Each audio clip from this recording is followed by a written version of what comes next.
We hear about AI everywhere, but the real story, the one that's going to define the next decade of global competition, it isn't about the algorithms. Not really.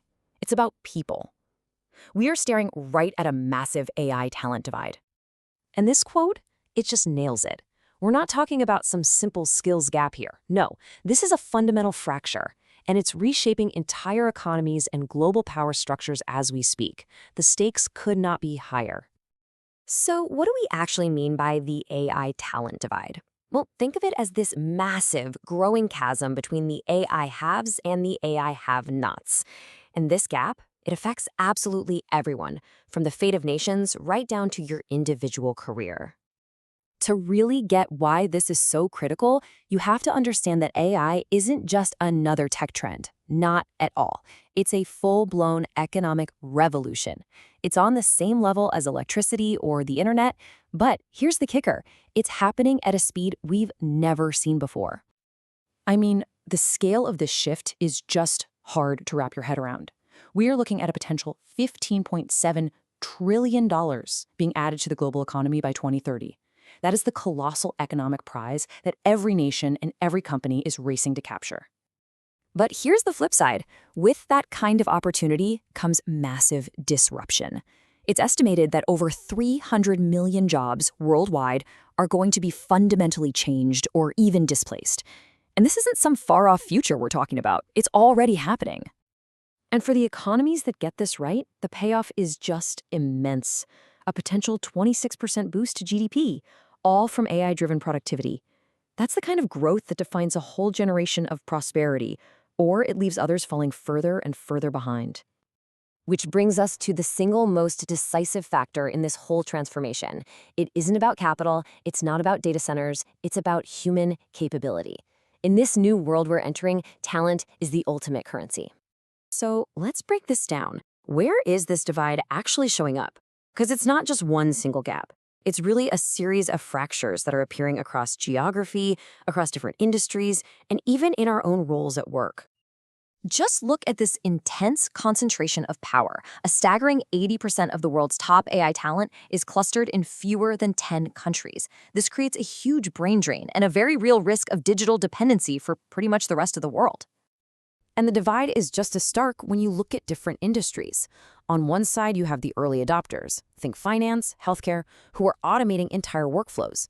On the other side, you've got the laggards, like the public sector or small businesses, who are just struggling with the high costs and skill barriers. All of this is reshaping work itself. We're seeing a brand new skills hierarchy emerge. Right at the top, you have the AI builders, this tiny fraction, less than 1% of the workforce, who are actually creating the systems. Then you've got the AI integrators. This is the fastest growing group. They're the ones who translate business needs into tech solutions. And finally, you have the AI augmented workers, which is, let's be honest, the rest of us, whose value is going to come from how well we can direct these intelligent systems. And this is the key takeaway for every single one of us. The threat isn't really AI itself. The threat is becoming obsolete because you haven't adapted. This scarcity of talent has kicked off an incredibly intense corporate battle. Companies aren't just competing for market share anymore. No, they're in an all-out war for mind share, for the brightest minds who can build and wield this powerful technology. And here's why the fight is so fierce. There are fewer than 300,000 elite AI professionals in the entire world, but there are millions of open roles that need them. This enormous gap between supply and demand is what's driving this global bidding war for talent. So, how do companies actually win this war? Well, the leaders are all following a new playbook. First, they're building talent internally instead of just trying to buy it.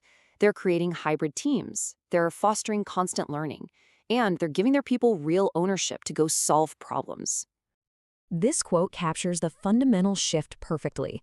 The most competitive businesses of the future, they won't just use AI. They will be built around it. They're becoming innovation labs first and companies second. Okay, so let's pivot from the problem to the solution.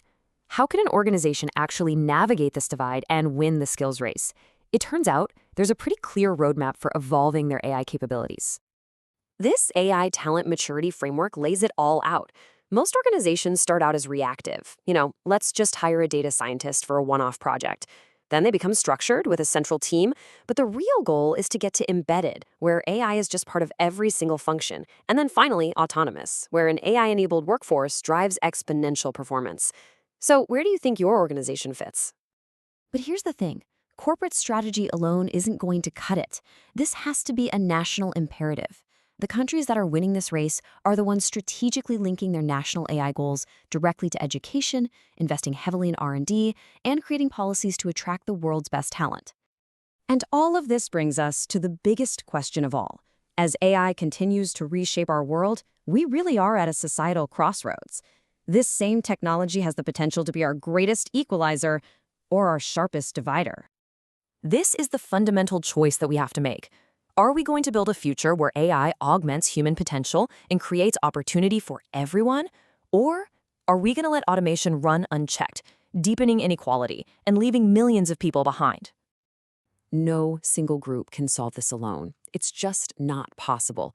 It's going to require a deep ethical commitment and a massive collaborative effort between governments, companies, and educators to make sure this technology serves all of humanity.